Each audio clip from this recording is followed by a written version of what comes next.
Welcome to the history of money explained by an idiot.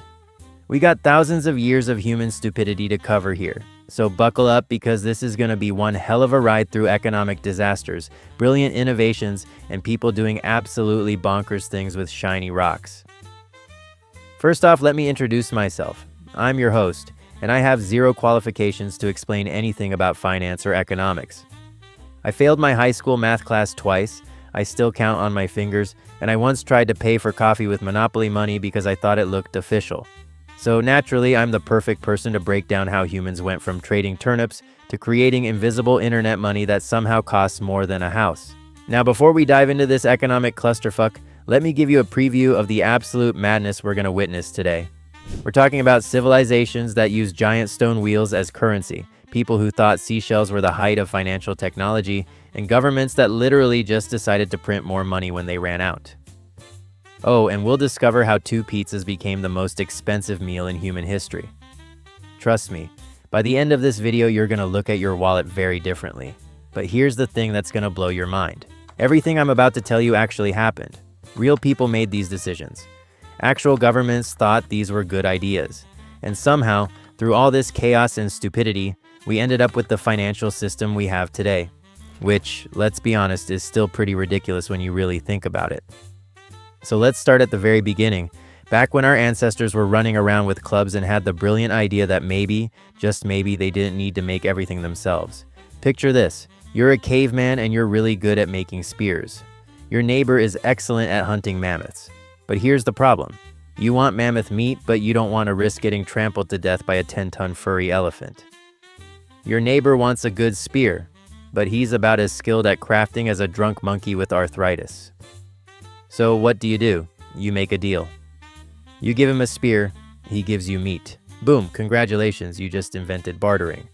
Now this seems pretty straightforward, right? Wrong. Because humans have this amazing ability to overcomplicate literally everything they touch. See, bartering works great when everyone wants what everyone else has. But what happens when the mammoth hunter wants a spear, but the spear maker doesn't want mammoth meat? What if the spear maker wants berries, but the berry picker wants fish, and the fisherman wants mammoth meat? Suddenly, you've got this ridiculous chain of trades that makes musical chairs look simple. Economists call this the double coincidence of wants problem, which is a fancy way of saying that finding someone who has what you want and wants what you have is harder than finding a decent parking spot at the mall during Christmas shopping season. You might have to trade your spear for berries, then trade berries for fish, then trade fish for the mammoth meat you actually wanted. And that's assuming everyone agrees on how many berries equal 1 fish, or how many fish equal 1 chunk of mammoth. But wait, it gets even more ridiculous. What if you're trying to trade something that goes bad? Like, congratulations, you've got the best berries in the tribe, but they're gonna be moldy garbage in 3 days. Good luck finding someone who wants berries right now and has exactly what you need. Oh, and what if what you want isn't available yet? Like, you want to trade for next season's grain harvest, but it's still growing in the ground. How exactly do you barter for something that doesn't exist yet? And here's where it gets really stupid. Imagine trying to save up for something big using barter. Like, you want to buy a hut, but the hut builder wants 50 chickens. So you gotta find 50 chickens worth of stuff to trade. But you can't exactly store 50 chickens under your bed while you collect them over time. Chickens are loud, they eat everything, and they have this annoying habit of dying when you're not looking. Plus, where the hell are you gonna keep 50 chickens anyway? Your neighbors are gonna hate you, and your backyard's gonna smell like a sewage treatment plant. So clearly, bartering had some serious issues. But humans being humans, instead of giving up, they decided to get creative.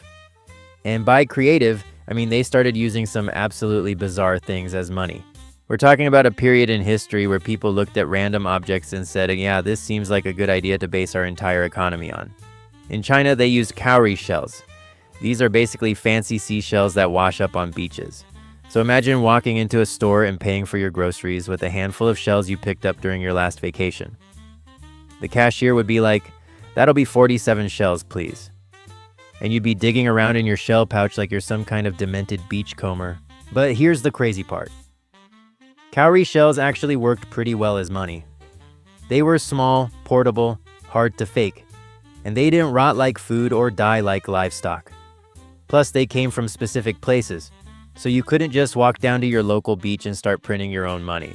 Although let's be honest, the idea of counterfeiting seashells is pretty hilarious.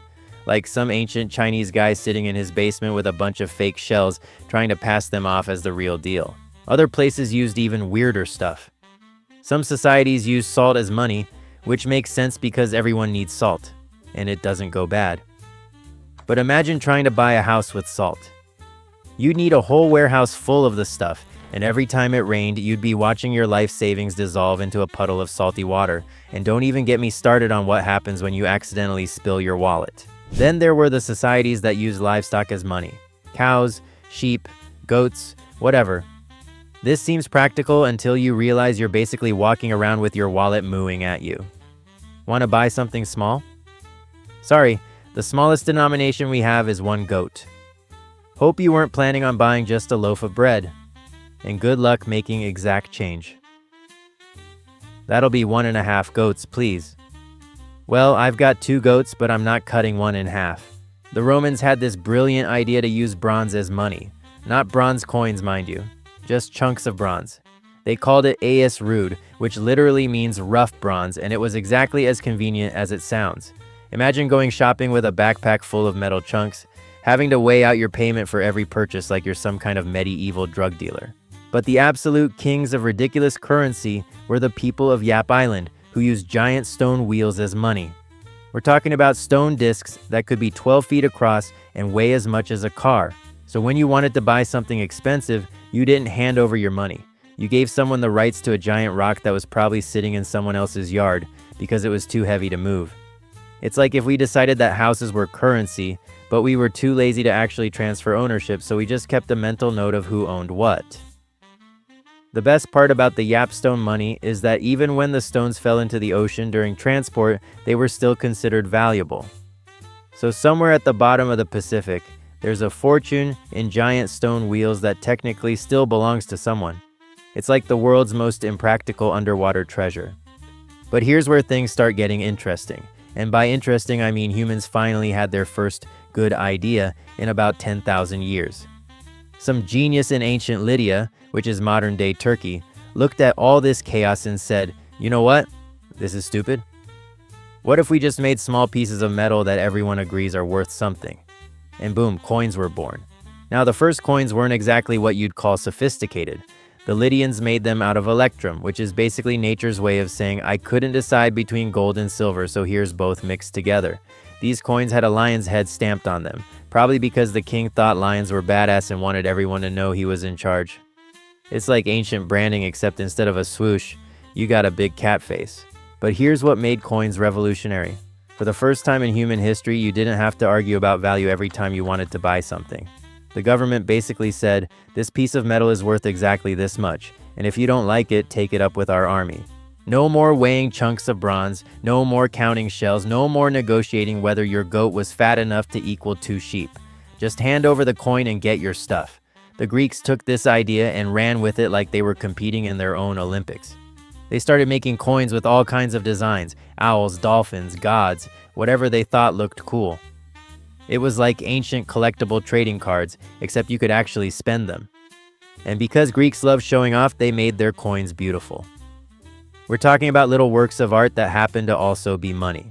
Meanwhile, on the other side of the world, the Chinese were having the same idea but being typically Chinese about it. Instead of making round coins like normal people, they decided to make their money shaped like tiny farming tools.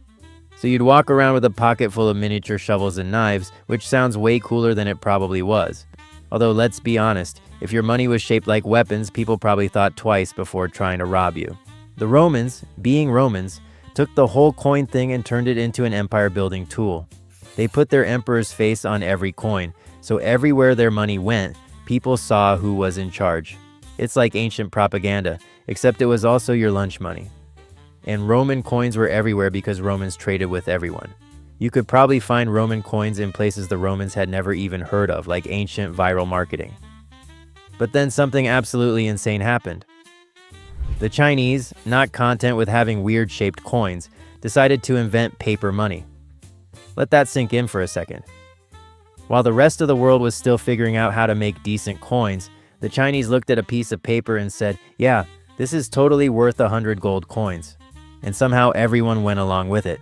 This happened during the Song dynasty, and it started because merchants were tired of carrying around huge bags of heavy coins. So they came up with this brilliant system where you could deposit your coins with a merchant, and they'd give you a piece of paper that said how much you deposited. Then you could take that paper somewhere else and trade it for goods. It's like the world's first checking account, except instead of a bank, you had some random merchant who promised he was good for it. The government saw this happening and thought, hey, that's pretty clever. What if we did this but bigger? So they started issuing official paper money backed by the government, and for a while it worked great. People trusted the government to honor the paper, trade flourished, and everyone was happy. But then the government discovered the most dangerous power in human history. They realized they could just print more money whenever they needed it. Need to fund a war? Print more money. Want to build a fancy palace? Print more money. Economy struggling? Just print more money and hope for the best. And that's exactly what they did. They printed so much money that it became basically worthless. Suddenly, you needed a wheelbarrow full of paper just to buy a loaf of bread. The Chinese had accidentally invented inflation, and it hit them like a ton of bricks made out of worthless paper money. By 1455, they were so fed up with paper money that they banned it entirely and went back to coins for the next several hundred years. This is like if someone invented the internet, it became super popular. Then everyone got so annoyed with spam emails that they decided to go back to sending letters by horseback. The Chinese literally uninvented paper money because they couldn't figure out how to use it responsibly. Meanwhile, in Europe, people heard rumors about this magical Chinese paper money and thought it sounded like complete nonsense. Europeans were like, "You want me to trade my gold for a piece of paper with some writing on it? What's next? Are you going to try to sell me invisible clothes?" They were so skeptical that paper money didn't catch on in Europe for another few hundred years. But the Chinese weren't the only ones having monetary adventures. The Spanish discovered the Americas and found so much gold and silver that they thought they'd won the lottery. They shipped tons of precious metals back to Europe, thinking they were going to be the richest empire in history. What they didn't realize is that dumping massive amounts of gold and silver into the European economy was like giving everyone a participation trophy. When everyone has gold, nobody's special anymore. The result was epic inflation across Europe. Prices went through the roof because suddenly there was way more money chasing the same amount of goods. The Spanish had accidentally proven that even gold and silver could become worthless if you had too much of it. It's like if someone discovered a mountain made entirely of diamonds. Sure, diamonds are valuable, but if everyone has a bucket full of them, they're basically fancy rocks. This period, called the Price Revolution, lasted for about a century, and basically taught Europeans that money is weird and complicated, and maybe they should pay attention to economics instead of just assuming more gold equals more wealth. But did they learn this lesson? Of course not. This is humanity we're talking about. So there you have it, folks. The complete and totally unqualified history of money. From cavemen trading mammoth steaks to people buying pizzas with internet coins worth more than your car. We've watched humanity stumble through thousands of years of economic chaos, making the same stupid mistakes over and over again like we're stuck in some kind of financial Groundhog Day. We started with people literally throwing rocks at each other to make trades, moved on to using seashells and salt as currency, invented coins because we got tired of carrying around livestock, created paper money and immediately broke it, then somehow ended up with digital currency that exists nowhere and everywhere at the same time. And through it all, we've learned one very important lesson. Humans will find a way to screw up literally anything, including the concept of trading stuff for other stuff. But here's the crazy part. Despite all the disasters, inflation, crashes, and people paying $600 million for pizza, the system somehow works. We went from bartering turnips to building a global economy. And yeah, it's messy and weird and probably held together with duct tape and wishful thinking, but it's ours. And honestly, that's kind of beautiful in a completely ridiculous way. So the next time you're buying coffee with your credit card or watching Bitcoin prices swing around like a drunk person on a trampoline, just remember, you're participating in thousands of years of human stupidity, and somehow that stupidity built the modern world. Now, if you'll excuse me, I'm gonna go see if I can pay for lunch with Monopoly money again. This movie gets 12 cowrie shells out of 10 stone wheels.